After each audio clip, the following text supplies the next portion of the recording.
Fridays are awesome. Welcome to CNN Student News, 10 minutes of commercial-free current events. I'm Carl Azus. I'm at the CNN Center in Atlanta. The U.S. President is at a meeting across the Atlantic in Wales. It's part of the United Kingdom. It's where a summit of NATO, the North Atlantic Treaty Organization, is taking place. Most of NATO's 28 member countries are European. The U.S. and Canada are also part of it. And the coalition has a lot to talk about. In fact, British Prime Minister David Cameron says this is a crucial time in NATO's history. One event these leaders will be watching, a peace plan for the war-torn nation of Ukraine. It's expected to take effect today between Ukrainian troops and the pro-Russian forces that are fighting them. There are doubts about whether it will hold. Another topic involves a barbaric terrorist group we've been reporting on since we came back.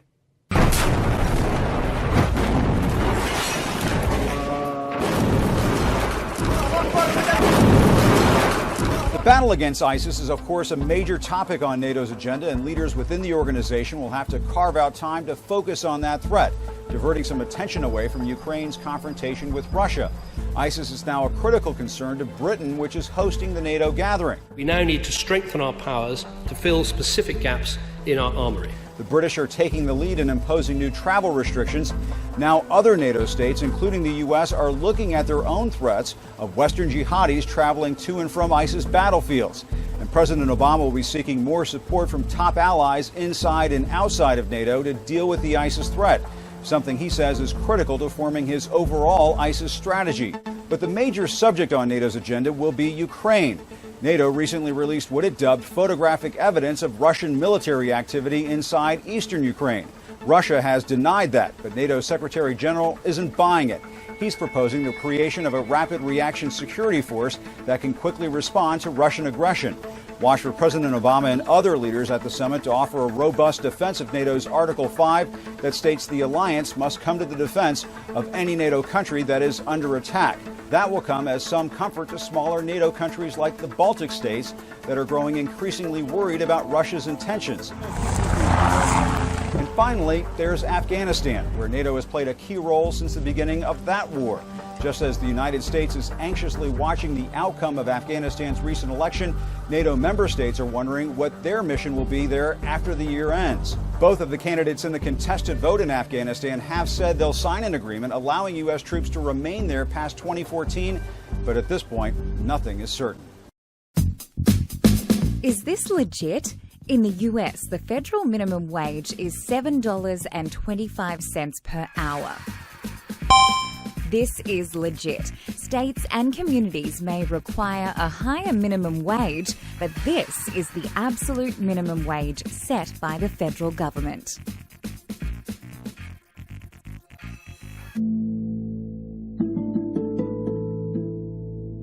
Fast food workers have become a loud voice in the debate over a federal minimum wage increase. Over the last 18 months, you've probably seen images on the web, in newspapers, and on TV of strikes in cities across the country. Workers are asking for $15 an hour. They even took their fight to McDonald's corporate doorstep at the company's annual meeting. But are these protests making a difference? So far, fast food companies aren't doling out major pay hikes. In 2013, the average pay for a food prep and service worker in restaurants was $8.74 per hour, or about $18,000 a year. The president has made their plight a priority. And that's why it's well past the time to raise a minimum wage that in real terms right now is below where it was when Harry Truman was in office. You might have seen some of the protests yesterday. Fast food workers walking out of Burger King, KFC, McDonald's, and Wendy's demanding higher wages. The poverty line in the U.S. is $23,000 per year for a family of four. The president and supporters of a federal minimum wage increase say if you raise that wage, you'll bring more Americans out of poverty. But opponents of these increases say they'd force businesses, especially small ones, to take a significant hit in their profits, that they'd have to lay off workers to make ends meet. They could raise their prices, but critics say if they do that too much, they'll have fewer customers and less need for workers, so fewer jobs either way. That's why it's so hard to get lawmakers to agree on how to address this issue of wages. CNNStudentNews.com. You know you can watch The Daily Show here, make your roll call request here, but check it. you can watch every show we do here. If you click on our archive, you can find all the shows we've produced this school year and many from last school year. All of them are cost-free, all of them are commercial-free. It's all at cnnstudentnews.com.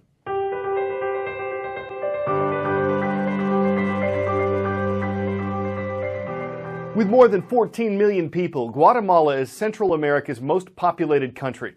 In the 20th century, it was ripped apart by civil war for 36 years. The effects are still there. More than half the population lives in poverty. Crime in some areas is rampant. A CNN hero is working to change that. My country's violent history has created a very violent present. Gangs are everywhere. Kids are exposed to drugs, to violence, and to the lack of opportunities for them to improve their lives. I was a teacher in the same community that I grew up. My students were dealing with the same problems that I was dealing 20 years ago. I wanted to change that.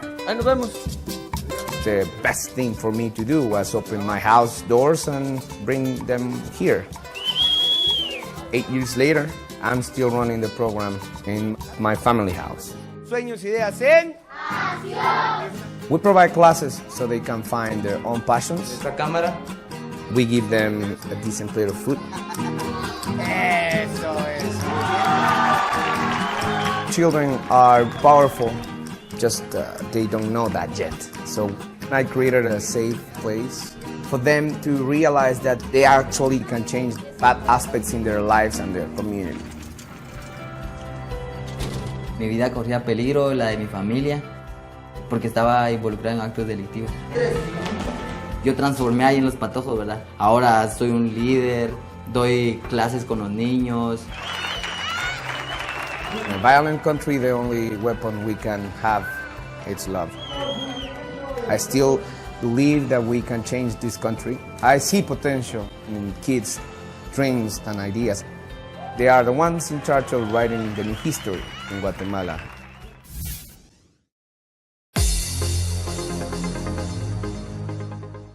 From yesterday's transcript page at cnnstudentnews.com, here are 3 of the thousands of roll call requests we received.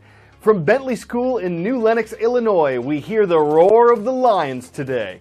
From Stevenson Middle School in Westland, Michigan, the Saints are marching in.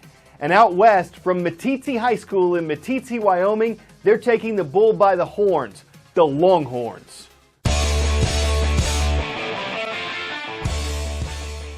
Not sure if any of them had a first day back like this, though. At Nicolet High School in Milwaukee, Wisconsin, school officials rolled out the red carpet for returning students. By rolling out the red carpet for returning students.